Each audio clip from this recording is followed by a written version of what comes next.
¿Qué está pasando en los últimos días del gobierno actual? ¿Por qué el equipo de Empalme habla de compras billonarias, contratos de última hora y nombramientos que podrían comprometer al próximo gobierno? Las alarmas ya están encendidas y lo que acaba de revelar el vicepresidente electo José Manuel Restrepo podría marcar uno de los empalmes más delicados de la historia reciente de Colombia. Según explicó, el equipo de transición ya identificó decisiones que merecen una revisión exhaustiva. Cerca de 13 billones de pesos en contrataciones relacionadas con defensa, recursos por 1,6 billones comprometidos a pocos días de las elecciones, nombramientos en la Cancillería que podrían dejar funcionarios atornillados en sus cargos y cambios de última hora en la Unidad Nacional de Protección que facilitarían nuevas contrataciones. Para el nuevo gobierno, el objetivo no será únicamente recibir documentos, sino verificar que las cifras reflejen la realidad y que no exista ningún maquillaje sobre el verdadero estado de las finanzas públicas. ¿Estamos frente a simples decisiones de cierre de gobierno o ante movimientos que podrían dejar graves consecuencias para la próxima administración?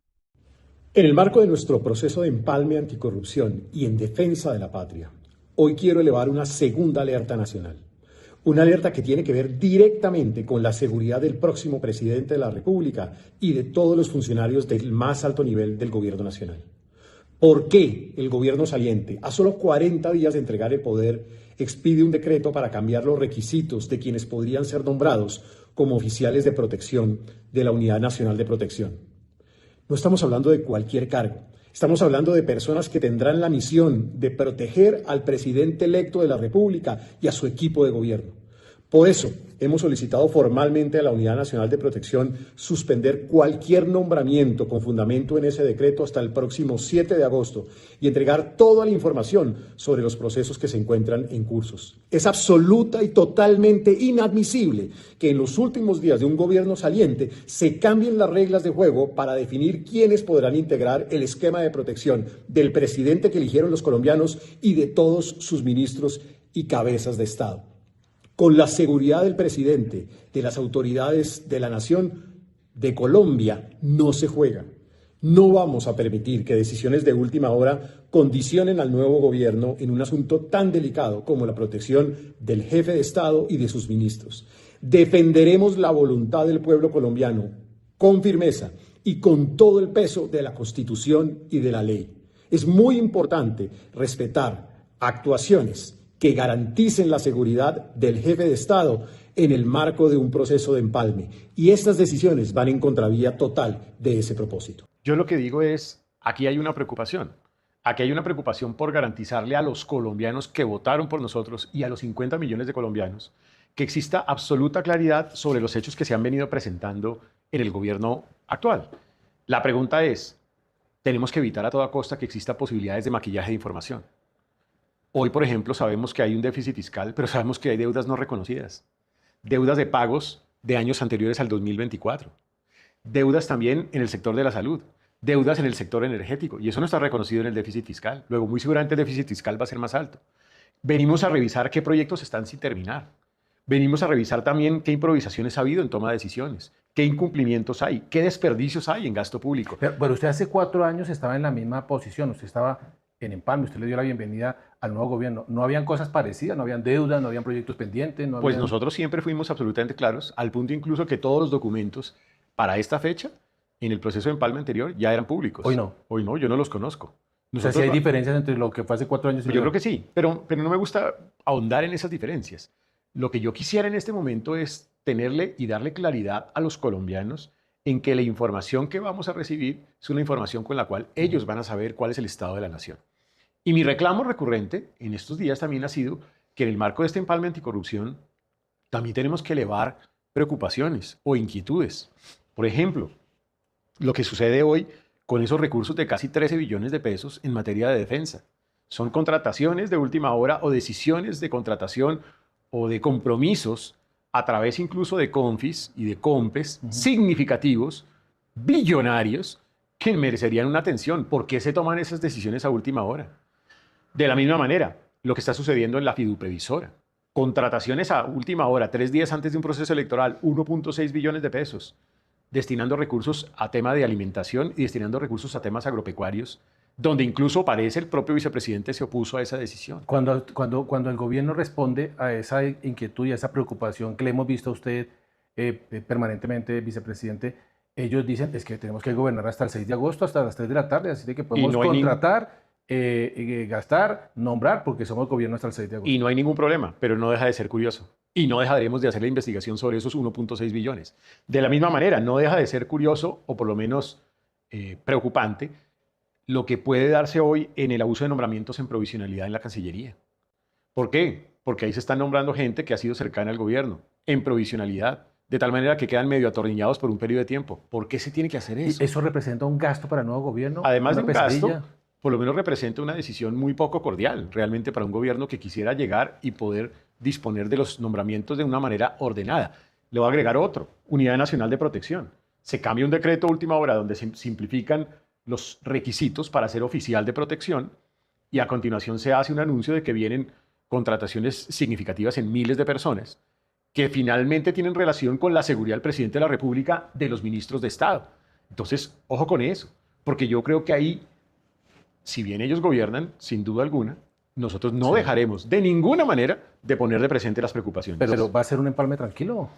Yo digo que va a ser un empalme siempre en el marco de la Ley 951 del 2005, pero sin de que nosotros tengamos la incapacidad, o dicho de otra manera, con la capacidad que vamos a tener para señalar esos temas en donde creemos que hay alertas.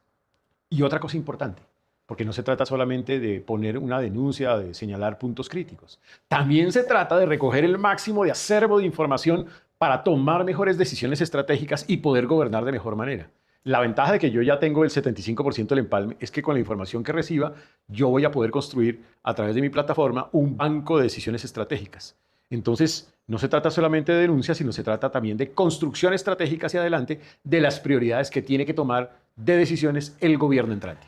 Muy bien. Señor vicepresidente, ayer el candidato derrotado, el señor Iván Cepeda, en un extenso documento hace varias aseveraciones y condiciona prácticamente el reconocimiento del nuevo presidente de la República. Entre otras cosas, pide que renuncie a su nacionalidad norteamericana, pide que no se atente contra la integridad contra el hoy presidente Gustavo Petro. En fin, ha puesto una serie de condiciones y que si eso no se cumple, no solamente no reconoce el nuevo gobierno, sino que además ha llamado a la desobediencia civil. ¿Tendrá que ver esa actitud con todo esto que usted está alertando?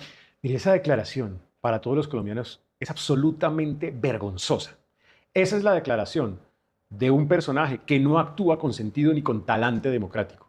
Esa es una declaración que, entre otras, además demuestra una pataleta de abogado, un berrinche antidemocrático de un senador electo que no se está comportando como se debería comportar un senador de la República. A pocos días del cambio de gobierno, Iván Cepeda lanzó un mensaje que ha desatado una tormenta política. Anunció que promoverá una desobediencia civil pacífica si el presidente electo Abelardo de la Espriella no cumple una serie de exigencias antes de posesionarse. Entre sus condiciones están renunciar a la ciudadanía estadounidense, aclarar presuntos vínculos con agencias de seguridad de Estados Unidos, respetar la soberanía judicial colombiana y no impulsar acciones judiciales o de extradición contra Gustavo Petro. Para Cepeda, de no cumplirse estos puntos, la legitimidad del nuevo gobierno quedaría en entredicho. Sus declaraciones llegan en un ambiente de alta polarización, mientras distintos sectores de la izquierda ya hablan de movilizaciones y resistencia al nuevo gobierno. Incluso juristas y analistas han advertido que un llamado de esta naturaleza puede aumentar la tensión institucional y profundizar la división política del país. La gran pregunta ahora es si Colombia presencia el nacimiento de una oposición democrática que ejercerá presión desde las calles o el inicio de una confrontación política que pondrá a prueba la estabilidad del nuevo gobierno desde su primer día. Colombia históricamente ha tenido la democracia más antigua y sólida de América Latina y lo ha tenido porque ha respetado la institucionalidad.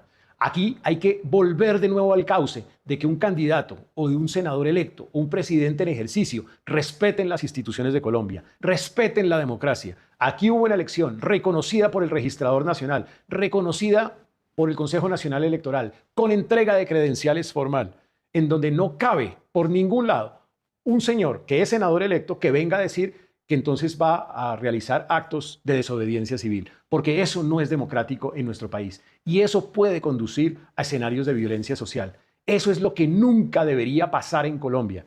Y esto, desafortunadamente, es la continuidad de algo que ha sido propio de este gobierno, que entre otras además se comporta en eso más parecido a una dictadura que a una democracia. Cuando no reconoce las elecciones el propio presidente de la República, se demora por lo menos 7 a 10 días. Cuando el candidato contraparte que perdió las elecciones no reconoce al presidente electo y se demora también otro tanto. Y ahora cuando hace anuncios de desobediencia civil. Qué vergüenza, la verdad.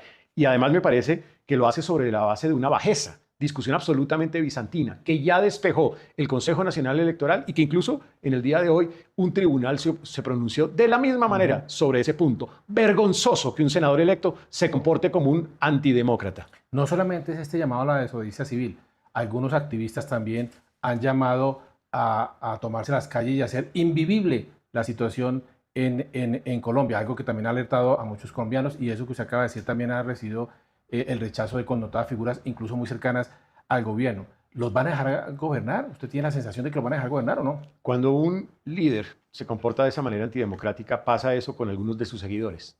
Pero los seguidores tienen que tener claro dos cosas. La primera es que en nuestro gobierno habrá derecho y se respetará el derecho a la protesta social. Ni más faltaba. Eso es constitucional y eso es legal. Pero lo que también tenemos claro, y ellos tienen que tenerlo suficientemente claro, es que se respeta esa protesta social, pero de la misma manera, esa protesta social tiene que respetar los derechos de las mayorías, de empleo, de empresa, de movilidad, de vida. Cuando eso no suceda, actuaremos conforme a la ley y en ejercicio de autoridad. Muy bien. Señor vicepresidente, vamos a los temas que a los gobiernos, a los colombianos, perdón, le interesan, y es los temas de la situación fiscal. Ayer se conoció la decisión del Banco de la República de elevar las tasas de interés ya llegando a un tope del 12%, y al mismo tiempo se conoció una baja en el desempleo.